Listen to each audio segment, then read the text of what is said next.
Hi everyone, welcome back. In this lecture, we'll learn how to use the alter table statement in SQL.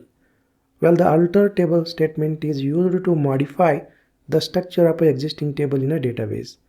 For example, we can use alter table statement to add, drop or modify the columns and also add or drop the constraints as well. Okay, so let us go ahead and let us see how to do it. Well, first we're going to see how to add a new column to the table, drop a column from the table, modify the column data type, rename the column in the table, and then later we'll see how to add a constraints and drop the constraints. Okay, well, go to the MySQL workbench and go to the EMS database. Within that we have staff table. So let us drop this table and let's create a new table called employees. So in order to drop the existing table from the database, just type the command drop table followed by the table name staff and just select it and execute it. And just in order to verify that, just refresh the schemas, and here you can see tables empty. It means staff table is successfully deleted.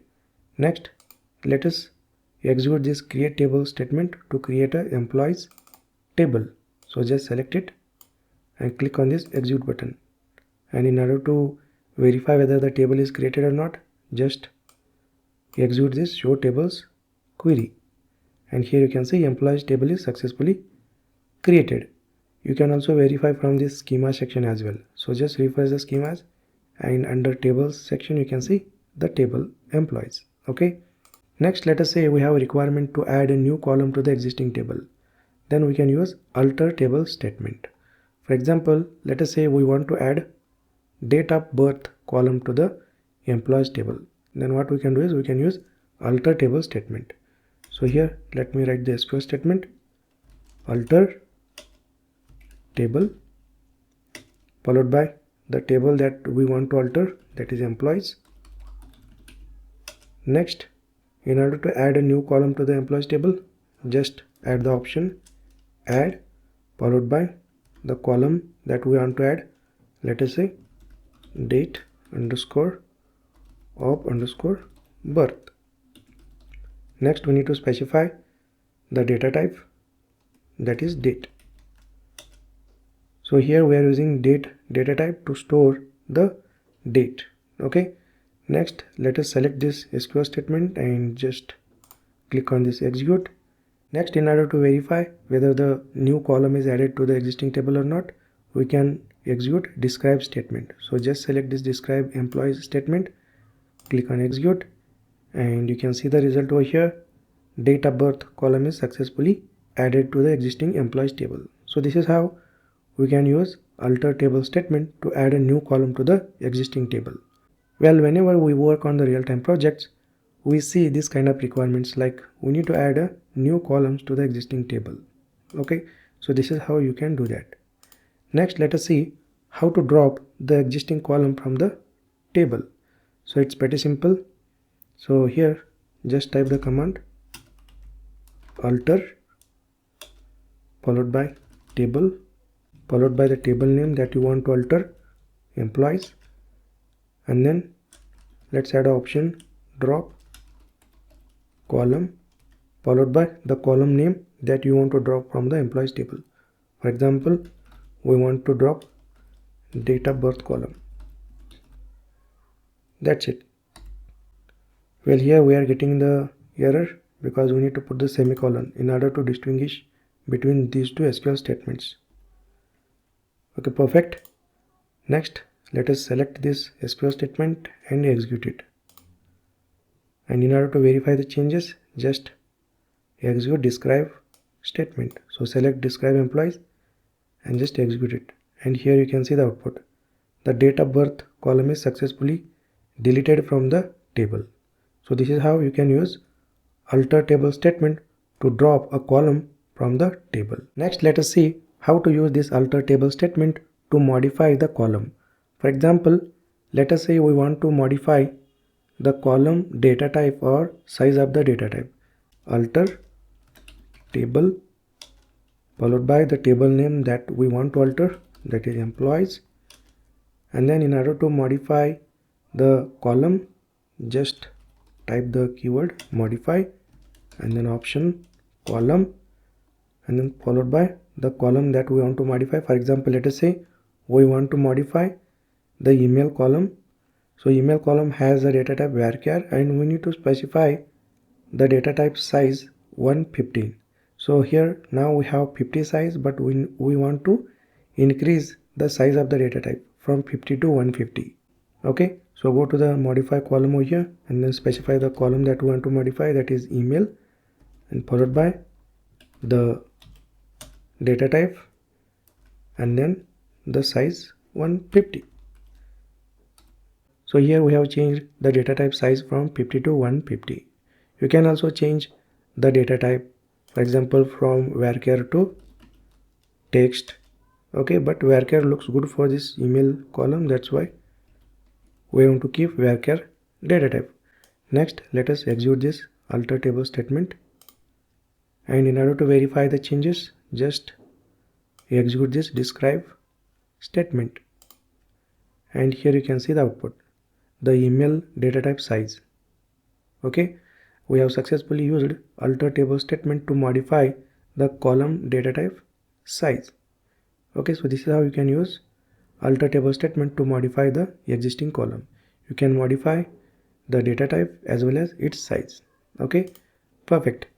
Next, let us see how to use alter table statement to rename the existing column in the table.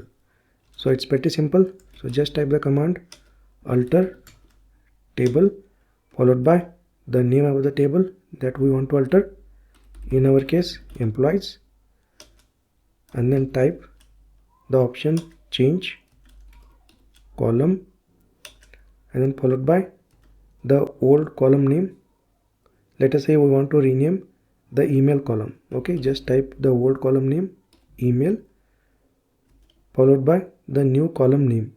For example, let us say email underscore address, and then followed by the data type. Let us say varchar and then size 150. So this is the SQL statement to rename the email column in an employees table. Okay, so just select this SQL statement and execute it, and in order to view the changes, just execute this describe statement. So just select describe statement and execute it, and notice here in the output the email column is successfully renamed to email underscore address. So this is how you can use alter table statement to rename the existing column in the table.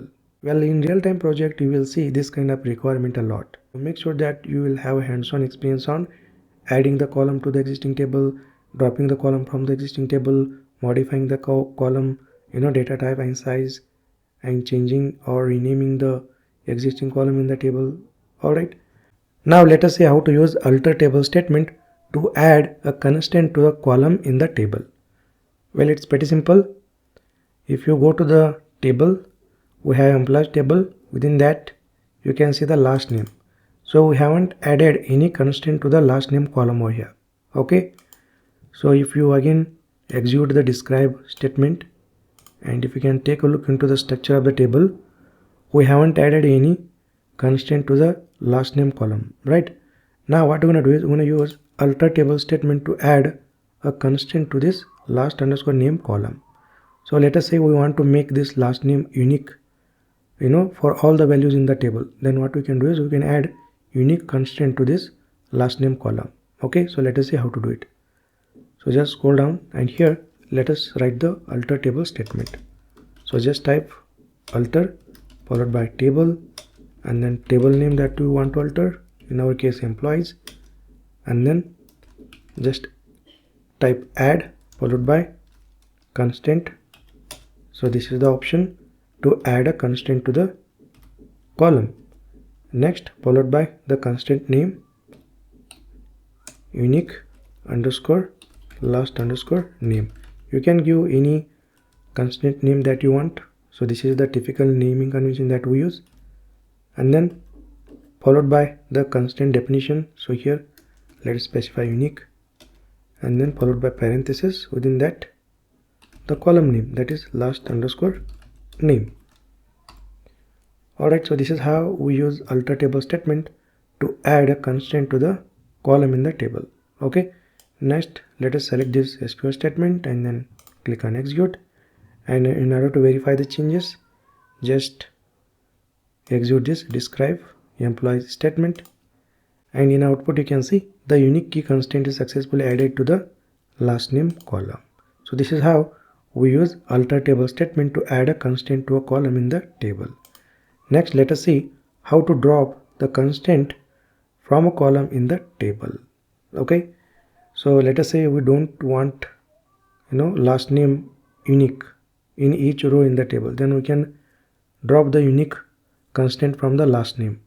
So just we have added unique constraint to the last name, so just use alter table statement to remove it. Okay, so here just type the command alter table followed by the table name that we want to alter, that is employees, and then instead of add constraint we use drop constraint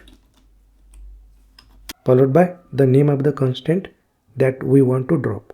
For example, we have specified the constraint name u underscore last underscore name, so just copy and paste it and then execute this alter table statement.